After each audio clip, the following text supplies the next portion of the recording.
quel di Treppo Carnico, intorno al 1500 e qualche cosa, viveva un certo signor Angelo Dell'Izzotti. Angelo Dell'Izzotti era una persona già benestante, ma a un certo punto riceve in eredità una delle 3 malghe che il suo babbo gli ha lasciato. 2 sono andate ai suoi fratelli e lui ha ottenuto la malga dal Plan d'Aiai.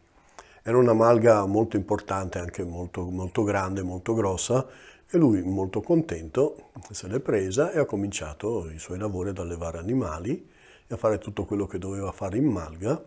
Solo che il nostro Angelo Dell'Izzotti era un tipo particolarmente egoista, particolarmente taccagno, particolarmente tirchio, e così di notte, non accontentandosi di tutto quello che aveva, ha deciso di salire su alla malga e piano piano allontanare i confini, quindi impadronirsi dei terreni dei suoi vicini. Dai oggi, dai domani, dai dopodomani, alla fine i vicini si sono arrabbiati, hanno cominciato a litigare, però Angelo Dell'Izzotti non desisteva, continuava sempre ad allargarsi, finché ormai arrabbiati fino in fondo, i suoi vicini hanno deciso di chiamare il giudice da Venezia.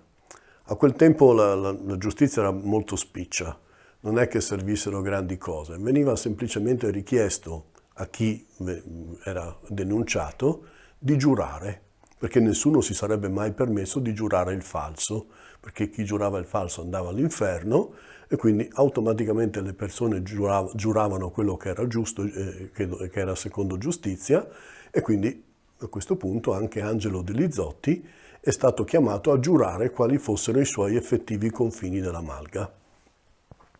Avendo saputo che sarebbe arrivato il giudice da Venezia, Angelo Dell'Izzotti, triste e nervoso, è tornato a casa e ha detto alla moglie: guarda, i vicini hanno chiamato il giudice da Venezia e a questo punto io stanotte vado su alla malga e rimetto i confini esattamente dove erano, così giuro che quella è la mia proprietà.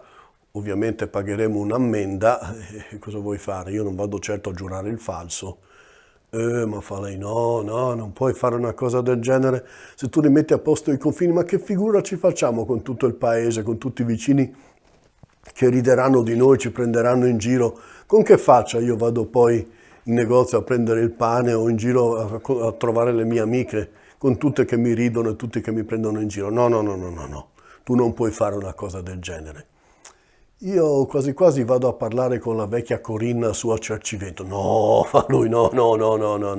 Tu a Cercivento dalla vecchia strega non ci vai. Io non voglio averci niente a che fare con le streghe. Quindi assolutamente io stanotte vado su e sposto i confini. No, fa lei, dai, aspetta almeno fino a domani. Tanto arriverà fra una settimana il giudice, quindi dammi un po' di tempo che cerco una soluzione. Ma litigano un po' e alla fine l'uomo le concede ancora questa giornata. La donna torna dal suo viaggio a Cercivento e dice al nostro Angelo Dell'Izzotti che ha trovato la soluzione. L'uomo la guarda pensieroso e dice: no, c'è qualcosa che non mi convince, sentiamo un po' che cosa avresti da propormi. Guarda, la nostra Corinna mi ha dato secondo me dei consigli ottimi. No, fanno i consigli di una strega, sono comunque delle fregature. Poi l'anima è mia, scusa, io all'inferno non ci vado, per cui non parliamone neanche, io stanotte a questo punto non se ne parla, vado su e sposto. Ma no, fa lei, guarda, semplicemente dovrai fare come ti dico io, il giorno in cui arriva il giudice. I 2 si tirano un po' per i denti, litigano un po', lui tiene il muso, poi come sempre succede, alla fine si mettono d'accordo e lui accetta il consiglio della moglie. Così il giorno in cui arriva il giudice da Venezia, lui negli zoccoli, nelle dalmine che ha, si mette la terra dell'orto e poi, zoppicando un po', raggiunge la malga dal Plan d'Aiai insieme ai suoi vicini e giura che sta calpestando la sua terra quando percorrono il perimetro della proprietà che lui ha allargato. I vicini non ci credono a quello che sta succedendo, veramente non avrebbero mai pensato che lui si permettesse di fare una cosa del genere. Il giudice a questo punto sancisce che quelli sono i confini effettivi della malga e tutti tornano a casa, i vicini scornati ovviamente, ma il nostro Angelo Dell'Izzotti piuttosto preoccupato, perché a questo punto sa che in ogni caso non ha detto proprio la verità. Però diciamo che non ci dorme per qualche notte. Per qualche giorno resta preoccupato, passano alcune settimane comunque in cui lui ci pensa e ci ripensa, però poi passano i mesi e passano gli anni e alla fine lui si convince che comunque anche i suoi vicini, se avessero potuto, l'avrebbero fregato, che in fondo è stato più furbo degli altri, che alla fine essere astuti comunque ripaga e via che va così. Passano gli anni e a un certo punto noi sappiamo che un certo signor Giovanni, mentre sta scendendo sulla strada che da Paluzza va verso Treppo Carnico, incontra Angelo Delizotti che sta salendo su verso la montagna. Ha un cappellaccio calato in testa, un piccone e una vanga sulla spalla e cammina con passo spedito verso la montagna. L'uomo lo saluta, ma l'altro non si gira neanche, con uno sguardo cupo continua su a camminare e il signor Giovanni arriva in piazza a Treppo Carnico e sente suonare la campana a morto. Ovviamente va subito in osteria per sapere chi fosse passato a miglior vita e gli dicono: guarda, è morto Angelo Delizotti proprio stamattina. Ma no, fa lui, non è possibile, l'ho visto io che camminava su verso la montagna, stava salendo su verso la Muse, aveva un piccone, aveva una vanga sulla spalla, un cappellaccio, ma l'ho visto, era lì. Ah, ma no, fa lui, guarda che l'oste gli fa: vai pure, come si diceva una volta, tirai le aghe, vai a dargli la benedizione alla salma, perché vedrai che comunque lui è morto a casa sua.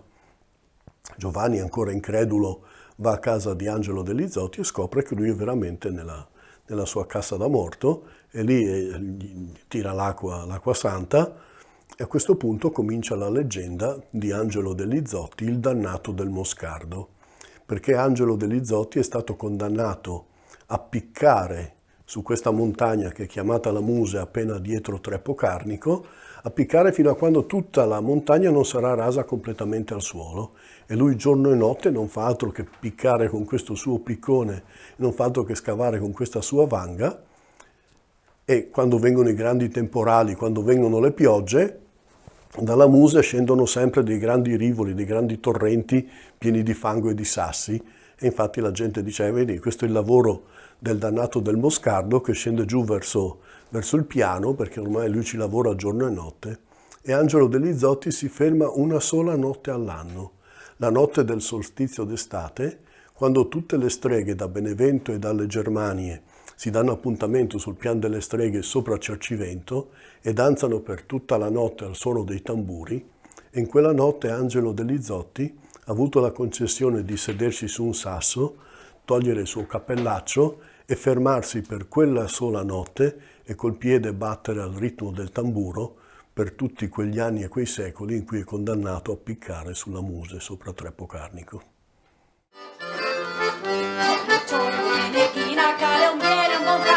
A mangiare una gallina, guarda a passeggio.